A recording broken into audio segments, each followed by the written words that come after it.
নমস্কার বন্ধুরা, ওম অ্যান্ড প্রাইমেস্ট্রি চ্যানেলে আপনাদের সবাইকে জানাই স্বাগতম। আমার আজকের আলোচনার বিষয় হলো হাতের রেখায় প্রবল ধনযোগ। সর্বপ্রথমে আপনার করতলের আকার ও কালার দেখে নিন। জ্যোতিষ শাস্ত্র মতে আয়তক্ষার বা চতুষ্কোণ আকৃতির লালচে আভাযুক্ত মাংসালো প্রকৃতির হাতকে উত্তম হাত হিসেবে গণ্য করা হয়। দ্বিতীয়ত, প্রবল ধনযোগের জন্য করতলে যে সব চিহ্নগুলো দেখতে হবে সেগুলো বিভিন্ন হাতে বিভিন্ন ধরনের হয়ে থাকে। বন্ধুরা, প্রবল ধনযোগের সংকেতগুলো আপনার করতলে 3 থেকে 4টি পর্ব যথেষ্ট সুন্দর, সুগঠিত ও মুক্ত অবস্থায় থাকবে, যে গ্রহগুলো আপনাকে যথেষ্ট শুভফল প্রদান করবে। এই হাতের দিকে লক্ষ্য করলে দেখবেন জাতকের করতলে এই মঙ্গল, বুধ, বৃহস্পতি, চন্দ্র ও শনির ক্ষেত্র যথেষ্ট শুভ অবস্থায় আছে। বন্ধুরা, জাতক এই গ্রহগুলোর সাহায্যে কিন্তু জীবনে চরম উন্নতির শিখরে উঠতে পারবে ও যশ, খ্যাতি, মান, সম্মান অর্জন করতে পারবেন। আর বিশেষ করে এই গ্রহগুলোর সহযোগিতায় কিন্তু জাতক জীবনে প্রবল উন্নতি করবে ব্যবসার সাহায্যে। এই কথা বলার কারণটা হাতে রেখা বিচারের পর পরিষ্কারভাবে বুঝে যাবে। বন্ধুরা, প্রথমত জাতকের করতলে হাতে রেখার পরিমাণ খুব কম। জ্যোতিষ শাস্ত্র মতে যাদের করতলে রেখা খুব কম তাদের জীবন কিন্তু একই ধারাবাহিকতায় চলে। আপনারা ভালোভাবে লক্ষ্য করলে দেখবেন জাতকের প্রধান 3টি রেখা অত্যন্ত শুভ।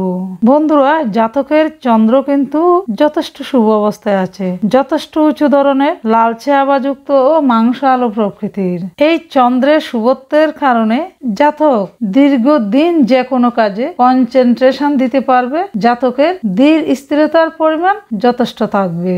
বন্ধুরা, হাতের প্রধান 3টি রেখার মধ্যে আয়ু রেখা, শিরোরেখা, হৃদয় রেখা, এই 3টি রেখায় জাতকের অত্যন্ত শুভ। যথেষ্ট ত্রুটি মুক্ত অবস্থায় এই 3টি রেখা জাতকের হাতে রয়েছে। বন্ধুরা, জাতকের করতলে শিরোরেখা কিন্তু যথেষ্ট শক্তিশালী অবস্থায় আছে। এই শিরোরেখা থেকে কিন্তু আপনার কতটুকু বুদ্ধি রয়েছে, আপনি আপনার বুদ্ধিমত্তাকে কতটুকু কাজে লাগাতে পারবেন, আপনার মধ্যে সৃজনশীলতা বা ক্রিয়েটিভিটি কতটুকু রয়েছে, তার প্রয়োগ, এই সমস্ত কিন্তু নির্ভর করে শিরোরেখা বা মস্তিষ্ক রেখার উপর। বন্ধুরা, এই মস্তিষ্ক রেখার দিকে লক্ষ্য করুন। জাতকের এই মস্তিষ্ক রেখা ত্রুটি মুক্তি অবস্থায় পরিষ্কারভাবে, সরলভাবে এই মঙ্গলের উচ্চক্ষেত্রের দিকে প্রবেশ করেছে। এই মস্তিষ্ক রেখায় কিন্তু ভালোভাবে লক্ষ্য করলে দেখবেন কোনো অশুভ সংকেত নেই। বন্ধুরা, মঙ্গল হলো শৌর্য, বীর্য, শক্তি, সাহস ও ক্যালকুলেটিভ রিস্কের কারক গ্রহ। এই পৃথিবীতে যত মানুষ রাস্তা থেকে প্রাসাদে উঠেছে, জিরো থেকে হিরো হয়েছে, সবারই দেখবেন এই মঙ্গলের উচ্চক্ষেত্র ও শিরোরেখা কিন্তু অত্যন্ত স্ট্রং। ওনাদের বুদ্ধিমত্তা ও ক্যালকুলেটিভ রিস্কের ক্ষমতা কিন্তু খুব বেশি। এই ক্যালকুলেটিভ রিস্ক কিন্তু নেওয়া সম্ভব হয় যদি একজন জাতকের এই মঙ্গলের ক্ষেত্র স্ট্রং থাকে ও শিরোরেখা মঙ্গলের ক্ষেত্রে এই রূপ ত্রুটি মুক্ত অবস্থায় প্রবেশ করে। বন্ধুরা, এই জাতকের ক্ষেত্রেও কিন্তু তাই ঘটছে। এটাও কিন্তু জাতকের প্রবল ধনযোগের একটি পজিটিভ লক্ষণ। বন্ধুরা, এবার যদি বৃহস্পতির ক্ষেত্রের দিকে লক্ষ্য করি, জাতকের বৃহস্পতির ক্ষেত্রেও কিন্তু যথেষ্ট মাংসালো প্রকৃতির ও লালচে আভাযুক্ত।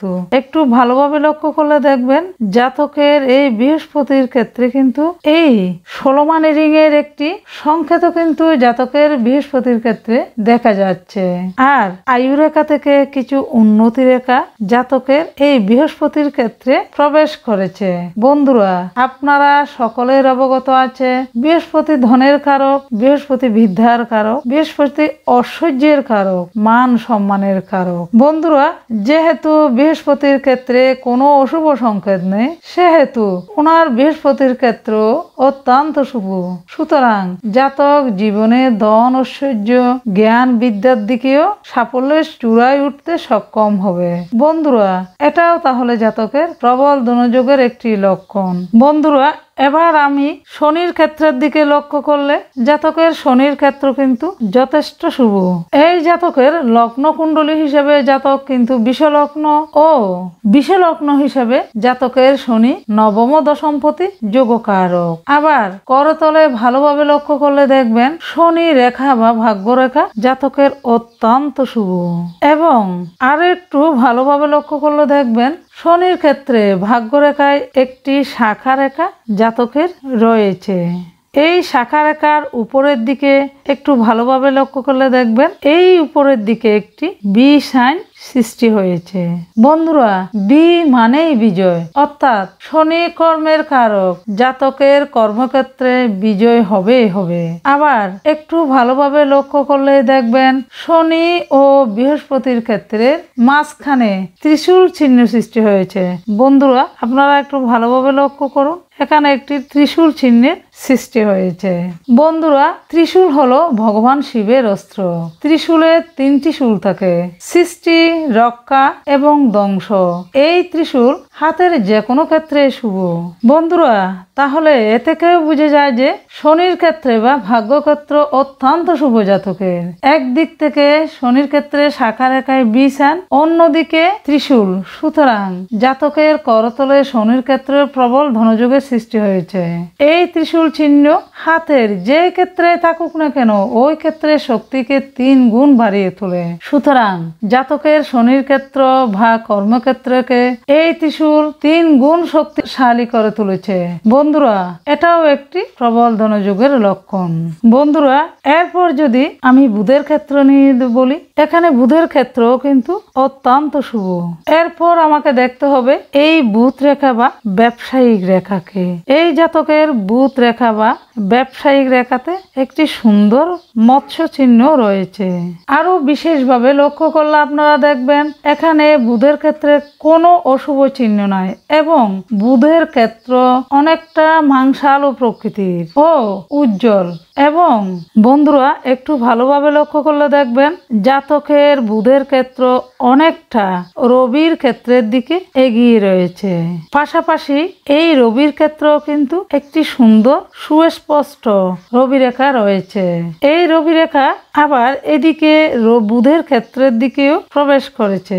যে সকল জাতকের হাতে বুধের ক্ষেত্র রবির ক্ষেত্রের দিকে অথবা রবির ক্ষেত্র বা রবি রেখা বুধের ক্ষেত্রের দিকে অনেকটা এগিয়ে থাকে, তাহলে ওনাদের বুধাদিত্য যোগ সৃষ্টি হয়। ওনাদের জন্মকুণ্ডলিতেও বুধাদিত্য যোগ থাকে। এই জাতকের জন্মকুণ্ডলিতেও কিন্তু বুধাদিত্য যোগ রয়েছে। জাতকের বিষলগ্ন সাপেক্ষে চতুর্থপতি হলো রবি, অর্থাৎ সিংহ রাশির বাপ। এই রবি সক্ষেত্রস্থ এবং পঞ্চমপতি বুধও কিন্তু চতুর্থভাবে রবির সাথে অবস্থান করে জাতকের জীবনে বুধাদিত্য যোগ সৃষ্টি হয়েছে। এবং চতুর্থপতি রবি ও পঞ্চমপতি বুধ সিংহ রাশিতে চতুর্থভাবে একই সাথে অবস্থান করার কারণে চতুর্থপতি ও পঞ্চমপতি মিলে রাজযোগ সৃষ্টি করেছে। সুতরাং বন্ধুরা, জাতকের বুধের ক্ষেত্র যথেষ্ট শুভ ও যোগকারক। বন্ধুরা, তাহলে জাতকের বুধের ক্ষেত্রেও প্রবল ধনযোগের সৃষ্টি হয়েছে, এটাও একটি প্রবল ধনযোগের লক্ষণ। বন্ধুরা, বুধ হলো ব্যবসার কারক গ্রহ, বুধ হলো কমিউনিকেশনের কারক গ্রহ। আপনারা এই বুধের আঙ্গুলের দিকে লক্ষ্য করলে দেখবেন এই বুধের আঙ্গুল অনামিকার দ্বিতীয় পর্বকে ক্রস করে অনামিকার প্রথম পর্ব পর্যন্ত প্রবেশ করেছে। তাহলে এখানে জাতকের কমিউনিকেশন অত্যন্ত পজিটিভ। বুধের আঙ্গুল রবির আঙ্গুলের দ্বিতীয় পর্ব অতিক্রম করে প্রথম পর্বে পৌঁছে গেছে। যদি এমনটি হয়ে থাকে তাহলে ওনাদের যোগাযোগ মাধ্যম কিন্তু অত্যন্ত স্ট্রং। সুতরাং এই জাতকের যোগাযোগ মাধ্যম কিন্তু অত্যন্ত স্ট্রং। এই সকল জাতক ব্যবসা করে খুব দ্রুত উপরে উঠে যায়। এরা অপর মানুষের সহযোগিতা পায় বা তাদের মধ্যে বড় হওয়ার একটা তীব্র আকাঙ্ক্ষা থাকে, দুঃখিত, বা তাদের মধ্যে বড় হওয়ার একটা তীব্র আকাঙ্ক্ষা থাকে। তাহলে বন্ধুরা, এই জাতকের এতগুলো শুভ রেখা রয়েছে, শুভ দিক রয়েছে। আয়ু রেখা শুভ, এই ভাগ্য রেখা শুভ, এই ব্যবসায়িক রেখা শুভ। জাতকের বুধের ক্ষেত্র, বৃহস্পতির ক্ষেত্র, শিরোরেখা মঙ্গলের ক্ষেত্র, এত কিছু শুভ থাকা সত্ত্বেও আরো একটি অত্যন্ত পজিটিভ সাইন জাতকের হাতের মধ্যে রয়েছে বন্ধুরা, সেটি হলো রবির ক্ষেত্র। একটু ভালোভাবে লক্ষ্য করলে দেখবেন রবির ক্ষেত্র যথেষ্ট শক্তিশালী। রবির ক্ষেত্রে দুটি রবি রেখা রয়েছে, এই একটু ডান দিকে করে একটি রবি রেখা রয়েছে, আবার দ্বিতীয়টি এই ভাগ্যরেখা থেকে শুরু হয়ে এভাবে বুধের ক্ষেত্রের দিকে প্রবেশ করেছে। বন্ধুরা, এখানে দুটি রবি রেখা দুইটি কর্মক্ষেত্রকে ইন্ডিকেট করে থাকে। এখানে প্রথমটি ইন্ডিকেট করবে চাকরি, প্রথম জীবনে জাতক চাকরি করে থাকবে, এবং দ্বিতীয় রবি রেখাটি নির্দেশ করবে ব্যবসা, যেহেতু দ্বিতীয় রবি রেখাটি বুধের ক্ষেত্রের দিকে প্রবেশ করেছে। জাতকের দ্বিতীয় রবি রেখাটি ভাগ্যরেখা থেকে সৃষ্টি হয়েছে এবং খুব দীর্ঘ ও শক্তিশালী, সুতরাং জাতকের রবির ক্ষেত্র যথেষ্ট পজিটিভ। বন্ধুরা, করতলে সর্বশেষ যে ধনযোগ প্রতীয়মান হচ্ছে সেটি হলো এই মানি ট্রায়াঙ্গেল। হাতের মধ্যে বিভিন্নভাবে মানি ট্রায়াঙ্গেল তৈরি হয়। বন্ধুরা, এই করতলে যে মানি ট্রায়াঙ্গেলটি তৈরি হয়েছে সেটি ভাগ্যরেখা, শিরোরেখা ও ব্যবসা রেখা দিয়ে। সুতরাং এই মানি ট্রায়াঙ্গেলের দিক থেকে শুভ দিক হিসাবে জাতক যদি ব্যবসা করে তাহলে ভাগ্যের সহযোগিতা যথেষ্ট পেয়ে থাকবে এবং নিজের বুদ্ধিমত্তাকে কাজে লাগিয়ে প্রচুর অর্থ উপার্জন করতে পারবে এবং জাতক জীবনে সাফল্যের চূড়ায় উঠতে সক্ষম হবে। তার নির্দেশক কিন্তু এই মানি ট্রায়াঙ্গেলেই দিচ্ছে। বন্ধুরা, এটাও একটি ধনযোগের প্রধান লক্ষণ।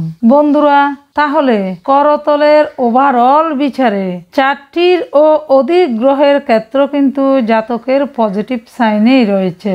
সুতরাং জাতকের করতলে শক্তিশালী ধনযোগের সৃষ্টি হয়েছে। বন্ধুরা, আমার আজকের ভিডিও এ পর্যন্তই। তাহলে আপনারা চাইলে নিজের হাতের সাথে নিজের হাতের সাথে মিলিয়ে নিন। ধন্যবাদ।